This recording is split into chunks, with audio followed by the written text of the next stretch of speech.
Hello friends, welcome back to the channel. Hope you all are doing well.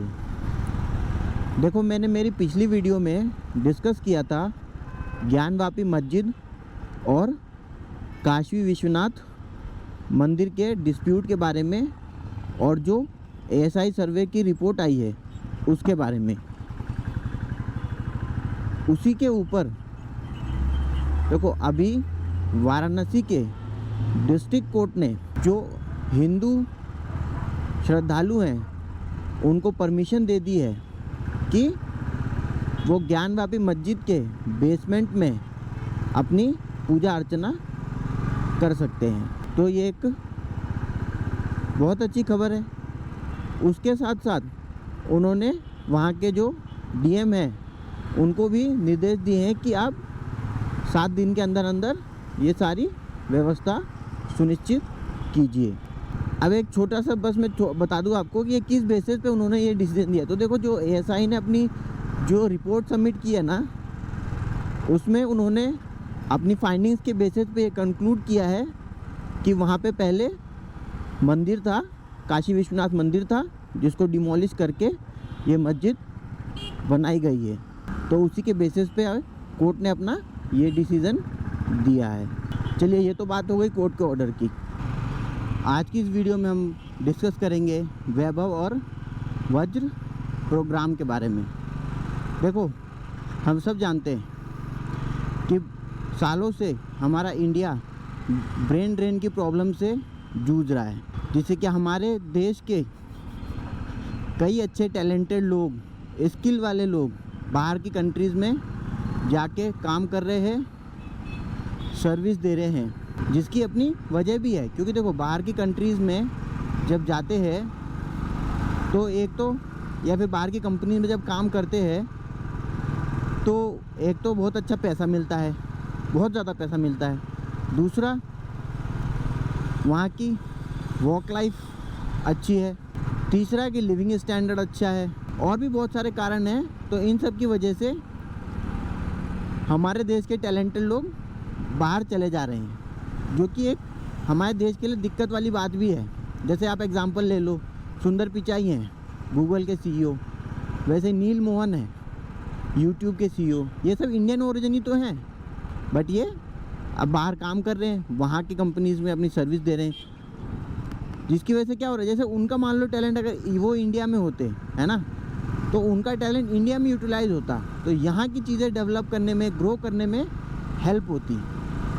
तो इसी के तहत ना, इसी चीज़ को ध्यान में रखते हुए गवर्नमेंट ने ये वैभव और वज्र स्कीम या वज्र प्रोग्राम, वैभव और वज्र प्रोग्राम लॉन्च किया है। देखो, इसमें क्या है, सबसे पहले मैं वैभव की बात करूँगा।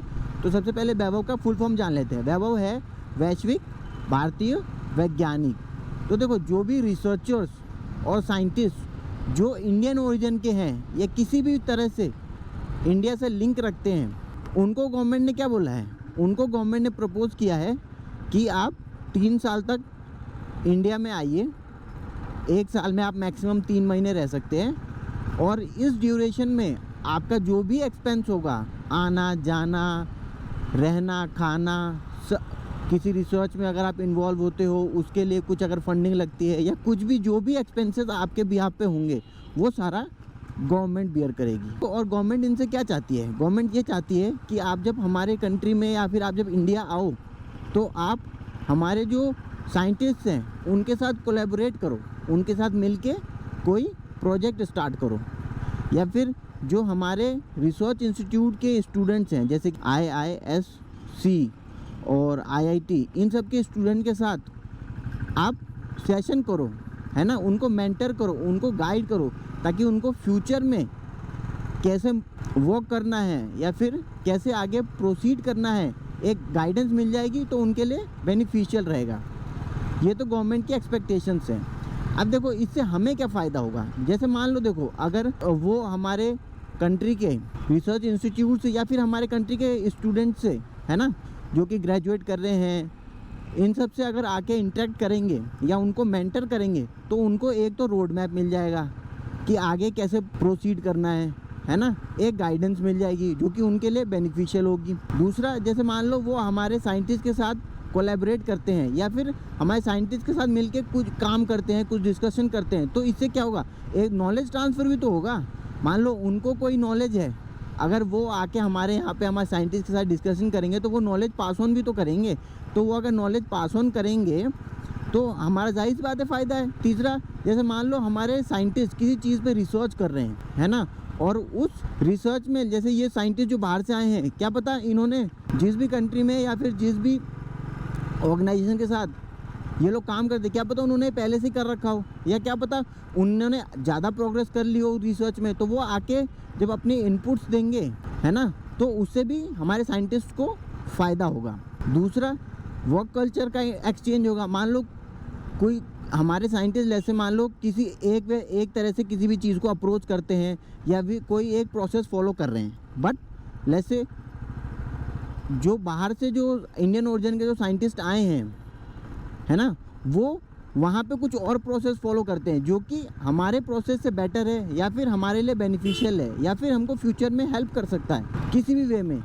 तो उस केस में भी क्या होगा, तो उससे हमारा भी तो हम वो चीज़ अडॉप्ट कर सकेंगे ना, तो उससे हमारा भी वर्क कल्चर, वर्क एथिक्स अच्छा होगा। तो ये तो थी बात वैभव की। अब बात करते हैं वज्र की। देखो वज्र का क्या है, पहले इसकी फुल फॉर्म बता दूं मैं, visiting advanced joint research faculty, वज्र, ठीक है। इसमें क्या है, देखो इसमें गवर्नमेंट क्या कह रही है कि सिर्फ इंडियन ओरिजिन के नहीं, कोई भी ओरिजिन के हो, किसी भी कंट्री के कोई भी ओरिजिन के हो, मान लो यूके, यूएस, रशिया, कहीं के भी हो, वो साइंटिस्ट हमारी कंट्री में 1 साल के लिए आएँ, ठीक है। इसमें भी सेम है कि वो 3 महीने तक रह सकते हैं, और इसमें भी हमारी गवर्नमेंट उनका सारा खर्चा और सब कुछ उठाएगी, सारे एक्सपेंसेस, जितने टाइम भी वो यहाँ पे रहेंगे, मैक्सिमम ऑफ 3 मंथ्स, तो वो सारा खर्चा उनका हमारी कंपनी उठाएगी। अब इसमें देखो क्रॉस स्किलिंग में फ़ायदा ही होता है। जैसे मान लो अभी हमने इंडिया ने जो ब्रह्मोस बनाया है वो रशिया के साथ मिलके बनाया है, तो उससे क्या हुआ, हमें फ़ायदा हुआ ना, उनकी टेक्नोलॉजी जानने का मौका मिला, प्लस हमारा आत्मनिर्भर का स्कोप भी बढ़ा, है ना, क्योंकि अब हम तो खुद ही बना ले रहे हैं ब्रह्मोस, फ्यूचर में हम उसका एक्सपोर्ट भी करेंगे, तो ये हमारे लिए बेनिफिशियल है। तो इन्हीं सब चीज़ों को ध्यान में रखते हुए गवर्नमेंट ने ये प्रोग्राम लॉन्च किए हैं, वैभव और वज्र। देखो वैभव और वज्र में अगर मैं इन शॉर्ट आपको बताऊँ तो बहुत ज़्यादा डिफरेंस नहीं है, ऑलमोस्ट सिमिलर ही है, बट ये है जो मेजर जो 2 डिफरेंस है वो ये है कि देखो वैभव जो है वो 3 साल का है, वज्र जो है वो 1 साल का है। इसके अलावा दूसरा कि वैभव में इंडियन ओरिजिन के साइंटिस्ट या फिर रिसर्चर्स हैं, उनके ऊपर ध्यान दिया गया, मतलब उनको बोला गया है कि आप हमारी कंट्री में आओ और 3 साल की ड्यूरेशन के लिए रहो। बट वज्र में क्या है, वज्र में कोई भी कंट्री का किसी भी ओरिजिन से बिलोंग करने वाला साइंटिस्ट या फिर रिसर्चर आ सकता है, ज़रूरी नहीं हो कि वो इंडियन ही हो। तो वैभव में इंडियन है और वज्र में इंडियन प्लस उसके साथ साथ कोई अदर कंट्री के भी हो सकते हैं, यूएस ओरिजिनेटेड हो, रशिया हो, यूके हो, कोई भी हो। तो ये थी सारी डिस्कशन वैभव और वज्र स्कीम के बारे में। तो आज की इस वीडियो में बस इतना ही, मिलते हैं नेक्स्ट वीडियो में, तब तक के लिए जय हिंद, जय भारत।